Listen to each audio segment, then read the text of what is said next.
welcome to all, and thank you for coming. And Amanda and Ravyn, thank you so much. And Ravyn for coming back a second year. So we really appreciate it. My name is Janet Ellsworth, and I'm the current regent of the Abigail Wolcott Ellsworth chapter. And we've got two former honorary regents, Beth, Witham, and Cindy Demers. Beth has really recently taken charge of the Good Citizens Award program. So I know you've been communicating with her for the past year or possibly 2 years. So we're very appreciative of Beth's efforts. The DAR, everyone sort of knows what those initials, but it's the Daughters of the American Revolution. And it's what's called a lineage society. And what it means is that you have to have an ancestor somehow connected to whatever the intention of the society is. So the Mayflower Society is a lineage society. And there are all kinds of things like that. And in this case, you, in order to become a member, somewhere in your ancestry, you need to have a patriot who served in the Revolutionary War on the American side, obviously on the Windsor side. Female society. Yeah. Although I have some of the loyalist side, but they don't count. So, and the interesting thing about it is that as people dig more and more into who fought in the American Revolution, there's an increasing understanding that it wasn't all white men of English backgrounds. There are many Native Americans who fought both on the American side and the English side. There were many people of color who fought either freed or to get their freedom. They couldn't make a deal that if they went to war, they could receive their freedom. There are a number of Caribbean islanders, like from Santo Domingo, who fought in the American Revolution. French Creoles, who were of mixed ancestry. So what we're finding is, much like America today, it really is sort of a mixing pot, polyglot, for patriots. So now I always tell people, just because you don't think you have a patriot, I would be surprised if you trace your heritage and your ancestry back. So anyway, that's the background on the Daughters of the American Revolution. So we're basically a service organization, and I think that both Kelly and Cindy will touch on that. For our visitors, our guests today, the DAR was founded in, in 1890. So that was like 130 years ago. And 3 of the objectives of DAR were education, historic preservation, and patriotism. So today, since we are honoring students, I thought it would be nice to focus on education and how the DAR is involved in supporting education. The DAR offers multiple scholarships to college students, focusing on history and law and nursing. History, law, nursing, and education. DAR supports schools. There's 7 schools around the country that are supported by the DAR. 2 of them are Native American schools located out west. The other 5 are here either in the south, and the closest one to us is in Massachusetts. But what's interesting about that is all of these schools were founded in the early 1900s, and DAR has been supporting them for over 100 years. They support the schools through financial donations and through volunteer hours. We also have programs called the Junior American Citizens and another program called CAR, which is for children of the American Revolution.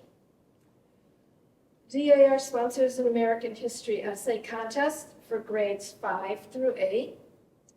And they also offer educational summer programs and cultural programs for children of all ages.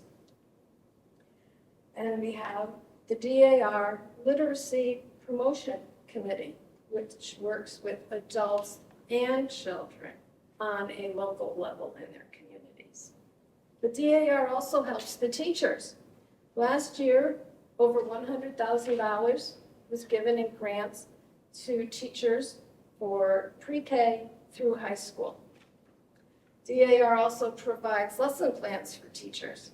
So if they want to look up something about history, go right to the DAR website. And I was reading this, the most frequently researched by teachers is the Boston Tea Party, the American Revolution, and the Declaration of Independence.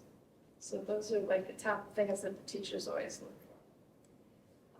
So we help the teachers with grants, with lesson plans. We recognize American Teachers Week, Appreciation Week, which is always in May, to show teachers how much we appreciate them and how vital they are to their communities. But here on the local level, what does our chapter do? Well, we have our own scholarship. It's called the Abigail Wolcott Ellsworth History Achievement Award, which is given to a graduating senior who has excelled in social studies classes for 4 years in high school.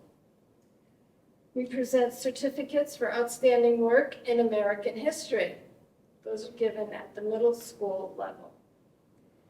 The DAR chapter supports the DAR National Library in Washington. We recognize the Junior ROTC program. Each year we give an award to a student from Windsor High School who is participating in the Junior ROTC program. So the criteria for that is dedication, dependability, loyalty, and academic achievement. The student has to be in the top 25% of the senior class. And of course we do our Good Citizens Awards. So as I was saying, after 130 years, the DAR is still involved in education, one of their founding objectives. Okay, so I'll give you a little bit of information on the DAR Good Citizens. It's a program to recognize outstanding young people who exhibit qualities of good citizenship in their homes, schools, and communities. It's intended to encourage and reward good citizenship for all of our students, and the program is open to all high school seniors enrolled in public or private schools, accredited and in good standing with their state board of education. The students selected as the school's DAR Good Citizen must have show dependability, which is truthfulness, honesty, punctuality, etc. Service, encompassing cooperation, helpfulness, responsibility. Leadership, encompassing personality, self-control, initiative. And patriotism, unselfish loyalty to American ideals. So I'm going to first award the Good Citizen Award to Ravyn Spears, who earned this last year. So here's a certificate and a small monetary award and a pin, which I'm going to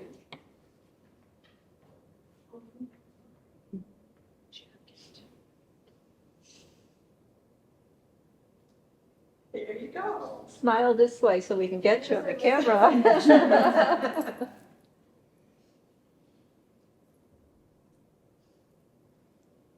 Thank you. Why don't you tell us a little bit about yourself, Ravyn? Hi, my name is Ravyn Spears. I graduated from Bloomfield High School as a salutatorian of class of 2023. I now attend the University of Connecticut up at Stores. I just finished my freshman year there, so now I'm a sophomore.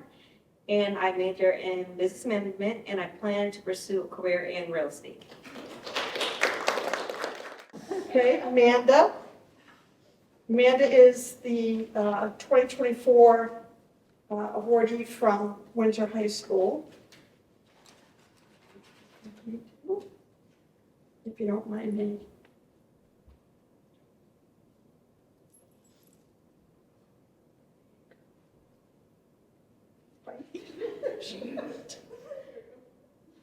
Butterfingers, I'm sorry. There we go. And then here is your certificate and small monetary award.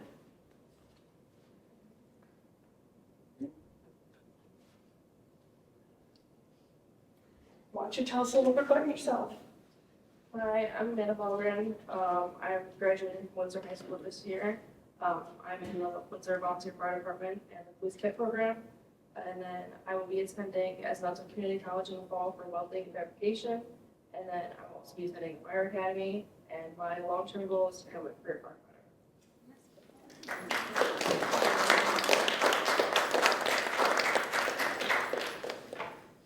So that does it for me because Asia has not been able to get her. Great, well, it's very exciting. Thank you, Paul. If Asia comes in, we'll shift over, but I asked Kelly Tor, who is our chapter historian, if she would give a few highlights about the chapter. It has a very long history. It was like, oh, I can't do it all.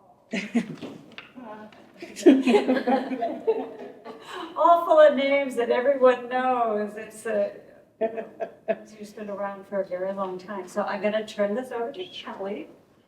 My name is Kelly Tor, and I'm the chapter historian. I've been a member of the Abigail Wolcott Ellsworth chapter of the Daughters of the American Revolution since May of 2017.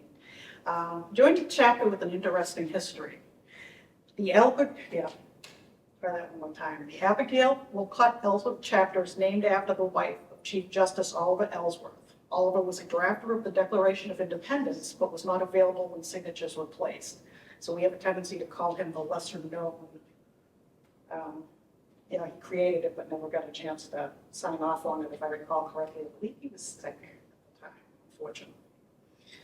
So in November 1894, inquiries were made by local townswomen, Mrs. Lucian B. Loomis, Mrs. Sarah N. Hayden Power, her daughter, Miss Mary H. Power, and Mrs. Kearn, I think I'm saying that right, State Regent of the Connecticut DAR. Ms. Kearn asked Ms. Power, a current member at the time of the Daughters of the American Revolution and a member of the Ruth Willis chapter of Hartford, if she thought a chapter could be formed in the town of Windsor. Make sure we could have the numbers. Ms. Power was asked to find the names of 12 women who would like to organize a local chapter after several gatherings took place at Ms. Power's home before the required number was secured, but we did get the number secured. So our chapter was formed on December 8th, 1894 at the home of Mary Hatch Bell, who was then elected as the first regent of this chapter, and officers were elected: basic, regent, vice regent, secretary, historian, treasurer, registrar, almost actually what we have now with just a couple additions of, I think, librarian and that. The chaplain. Didn't even think of that. Some of these ladies were from Old Windsor families, one of them being Mrs. Elizabeth Ellsworth, who was wife of Frederick, a grandson of Oliver and Abigail, who was the last member of the Ellsworth family to actually live in the homestead. Elizabeth Halsey Ellsworth thus became the critical link between the Ellsworth family, the homestead, and our chapter. Being the last member of the family to reside in the homestead and one of the chapter's charter members. As might be expected, the ladies decided to name the Windsor chapter after the Windsor's most prominent citizen, which is Oliver Ellsworth, both at the time of the founding of our country and since then. From the beginning, we have proudly borne the name Abigail Wolcott Ellsworth, who provided the strength and stability for her husband's productive life, and whose influence as a mother was so profoundly felt, not only in her children, all of whom became active in public service, but also in their life and the descendants after them, many of them who've carried out this couple's commitment to excellent and public service in many fields of endeavor. One of our 18 founding chapter members is a Miss Anna Maria Benton. At 97 years of age, Anna Maria Benton was the oldest living real daughter of a patriot, and her patriot was her father, which seems odd to look back where we all trace our lines back to hit or miss and see who we might be able to get, and she actually had her dad was her line. So she was in Connecticut. At the time, she was the founding member of the chapter in 1894. On April 15, 1897, the ladies of the chapter were the hostesses for her 100th birthday party. When she passed away in 1898 at the age of 101, the ladies of our chapter attended her funeral as a group and saw her laid to rest in the Palisade Cemetery, which is the same cemetery where Oliver and Abigail are also at rest. The object of the chapter, to quote Mrs. Caroline Scott Harrison, the First Lady, and as the first President General of the National Society of DAR, is to quote, to perpetuate the memory and the spirit of the men and women who achieved American independence, to promote the development of an enlightened public opinion, and to foster patriotic citizenship. As a chapter, I can say that we work hard on remaining true to Mrs. Harrison's quote. We participate in many veteran service projects, such as coat donations to vets, Christmas cards to soldiers overseas, patriotic displays in public libraries to promote patriotism, donations to DAR schools, participation in Constitution Week, cleaning and maintaining graves at the Palisade Cemetery, Palisade Cemetery Chronicle Project, and Find a Grave photo and website project updates. In 1929, the chapter published an inventory of the 5 cemeteries in Windsor, which is still a standard item in most genealogical libraries today. Good Citizen Students Awards, JROTC Awards, Bible Project are currently working on the placement of a monument to African American Revolutionary War soldiers. We keep ourselves busy. In closing, I truly hope that we are following in the footsteps of our founding daughters and real daughter by keeping their patriotic works and spirit alive today in the Abigail Wolcott Ellsworth chapter of the Daughters of the American Revolution. Thank you.